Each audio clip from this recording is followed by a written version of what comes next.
Eras come to an end, so they say. But is this the end to Warren Buffett's reign in the stock market? While most billionaires own large tech companies, he has taken a different path. This raises an interesting question. How did Buffett, who isn't a tech expert, become one of the world's richest men? Well, the simple answer is through strategic investments in various stocks. And just recently, the chairman of Berkshire Hathaway has made headlines with his stock market maneuvers. This is unlike anything we have ever witnessed in the history of stock marketing. But to make sense of all these, we need to take a few steps back and unravel some of the recent happenings in Berkshire Hathaway for the past few months. Over the years, Buffett has been consistently ranked high on the Forbes list of billionaires. A few years ago, he made approximately $1.54 million per hour, a survey made by WealthX shows. This can add up to about $37 million per day, even while he's asleep. As insane as this may sound, his current net worth is about $136.7 billion. In essence, the legendary investor can make in 2 minutes the same amount that takes an average American household a year to earn. Moreover, his overall net worth rivals the entire national wealth of some small countries. For example, his fortune exceeds the GDP of nations like Ukraine, which has a GDP of less than $130 billion. However, the investor just dropped a bombshell in the last 3 months. You see, every quarter, Warren Buffett's company Berkshire Hathaway shares its investments with shareholders. Similarly, 4 times in every year, all investment managers with over $100 million in assets must file a form, something known as 13F. These forms reveal the investment moves made by major investors like Ray Dalio and Charlie Munger, and it's usually submitted to the U.S. Securities and Exchange Commission. Michael Burry, famous for predicting the housing market crash in 2008 and featured in The Big Short, also files Form 13F for his firm Scion Asset Management. His filings are closely watched, especially when he takes significant positions in lesser-known stocks or makes bold market predictions. But most importantly, they show us what Warren Buffett's Berkshire Hathaway has been up to. According to the latest 13F filing with the SEC, Buffett is now as bearish as he ever gets. Looking at his moves in Q4 of 2023, we see he added to 3 positions, reduced 3 others, and completely sold out 4 positions. What are the newly added stocks, and why did he suddenly decide to go bearish on others? One of the most interesting changes was his decision to reduce his position in Apple by a little over 1%, selling more than 10 million shares. Additionally, he reduced his holdings in Paramount Global and HP by over 77%. In the quarterly filings released in March, it was revealed that Warren Buffett sold about 13% of his Apple investment. This means he now holds approximately 790 million shares, which is about 12 million shares less than the previous quarter. This amounts to about $20 billion sale of stock, which is equivalent to selling his entire investment in Coca-Cola. Despite this massive sale, Buffett isn't in need of cash, as he already has $190 billion sitting on the sidelines. In fact, just 3 hours after the filing was released, Buffett addressed shareholders at the Berkshire Hathaway meeting and explained his decisions to sell Apple stock and whether he plans to sell more throughout the year. However, his reason might not be what you expect. Meanwhile, Apple isn't the only stock he has been selling. Only this year he has already sold out entirely from 4 positions: D.R. Horton, Markel Corporation, Stone Co. Limited, and Globe Life Inc. Moreover, Buffett made a new addition to the portfolio, SiriusXM, where he added over 30 million shares. But this was a very small change, making up less than 0.05% of the portfolio. The other 2 additions were both oil companies, Chevron, CVX, and Occidental Petroleum, OXY. He added about 16 million shares of Chevron and around 20 million shares of Occidental. While these were significant moves, they each accounted for less than 1% of the portfolio. But it's easy to notice that the investor is really optimistic about oil. As I mentioned earlier, 2 significant additions to Buffett's portfolio this quarter were Chevron and Occidental Petroleum. But why did he make these choices? Despite Chevron being down by 12.41% and Occidental Petroleum down by about 13.63% over the past year, both seem to be solid dividend-paying companies for Buffett. If you take a look at Chevron, it has a starting dividend yield of 4.32%, which is quite impressive. Although these stocks haven't had the best performance lately, there's no doubt about its potential. Meanwhile, Buffett usually believes in holding onto stocks forever. However, this wasn't the case with DHI. Buffett completely sold out of his D.R. Horton position, consisting of over 5.9 million shares. It gets even more interesting when you discover that he just bought this home builder about 6 months ago in Q2 of 2023. Even though he held onto it for such a short time, he saw remarkable gains, given that D.R. Horton surged by nearly 47% over the past year.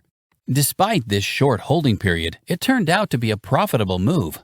According to 13F, we can see how Warren Buffett's investment choices have evolved over time.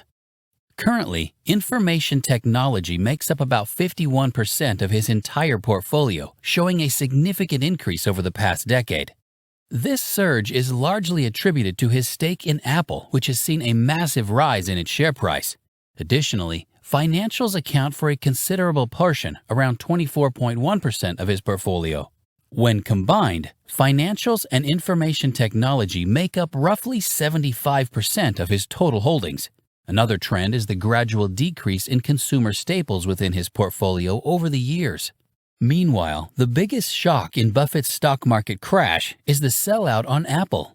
Remember, Buffett has been adding to his Apple position since January 2016. From 2016 to 2018, he continued to buy more shares. He made his first sale in late 2018 and continued to sell more shares around 2020. However, he also made several purchases in recent years, until recently. Does this mean Buffett is suddenly bearish on Apple? This year, one of the biggest stories is that Berkshire Hathaway has reduced its Apple holdings. Buffett's had already acquired about 900 million shares for around $36 billion. And for the first time, he shared an interesting insight into why he made such a substantial investment in Apple 7 to 8 years ago. The big thing is how our businesses do and what we get to add in the way of businesses over time. And we can add them through marketable securities. I mean, we own 5.5% or a little over percent of Apple. It's probably the best business I know in the world. And we own 5.5% of it. And that is a bigger commitment that we have in anything except insurance and the railroad. So it's our third largest business. Yeah, it made the point that it was bigger than your biggest acquisition, Precision Casualty. Oh, sure. No, it's our third largest business. He explained that sometimes a combination of many observations and knowledge crystallizes into decisive action. In the case of Apple, his extensive experience with consumer-related businesses gave him confidence that the investment would be successful. He also realized that the iPhone, along with its services and accessories, is highly valued by consumers. He noted that if people had to choose between giving up their iPhone or a second car worth $30,000 to $35,000, many would give up the car despite its higher cost. This shows how important the iPhone is to them. Over the years, Buffett has occasionally sold small portions of his Apple investment, like 12 million or 3 million shares at a time. However, his recent sale of 120 million shares in the last 90 days is significantly larger, raising the question, has his opinion on Apple as an investment changed? Despite the large sale, Apple is still Berkshire Hathaway's biggest equity position, valued at $135 billion. This is much higher than its stake in Bank of America, American Express, and Coca-Cola, which are worth between $25 and $40 billion each. Buffett quickly reassured everyone that he isn't planning to sell his entire stake in Apple, though he didn't rule out selling more throughout the year. Even if he sold another $90 billion worth of Apple stock, it would still be his largest position. The most intriguing part of the story is Buffett's reason for selling.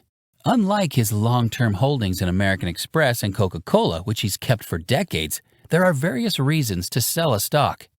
A one-year government bond is yielding over 5%, which isn't bad, especially since stocks are quite expensive at the moment. Apple stock, for example, has a price-to-earnings ratio of about 28, meaning they need significant profit growth just to match the risk-free return of a treasury bond. This doesn't mean treasury bonds will outperform Apple stock, but with high stock prices, a 5% return from bonds is worth considering.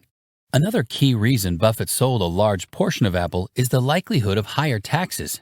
The government may take a larger share of income, including Berkshire's.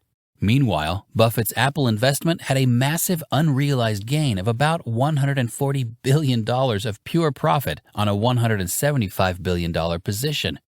When he sells the stock, that profit will be taxed at the long-term capital gains rate. Since 2018, corporations have been paying a 21% tax rate on capital gains, but for almost 25 years before that, the rate was 35%. There is definitely a precedent for higher taxes on stock sales, and now there is a good reason to expect higher rates in the future. The government may decide they can't keep running such a large fiscal deficit without significant consequences.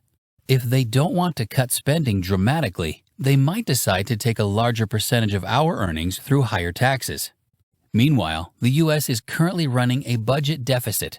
In 2024, the federal government has collected about $2.2 trillion in revenue, but spent around $3.3 trillion, leading to a $1.1 trillion deficit in just the first quarter. This deficit needs to be addressed soon to prevent the nation's debt from spiraling out of control. Reducing spending on things like the military or Social Security is one option, but it is more likely that higher taxes will be considered to reach a surplus. Higher taxes are unpopular, so they might be targeted at corporations and the ultra-wealthy. By trimming some of his Apple stock now, Buffett wants to save money that he expects would be lost to higher future taxes. When we look at Coca-Cola and American Express and Apple, we look at them as businesses. Now there's differences in tax factors, there's difference in managerial responsibility, a whole bunch of things. But in terms of deploying your money, we always look at every stock. In fact, he revealed during the meeting that he sold their entire Paramount investment. Do you think this decision will turn out well, or will he end up regretting it later on? We'd love to know your thoughts in the comment section. Also, don't forget to drop a like and subscribe to our channel. Thanks for watching.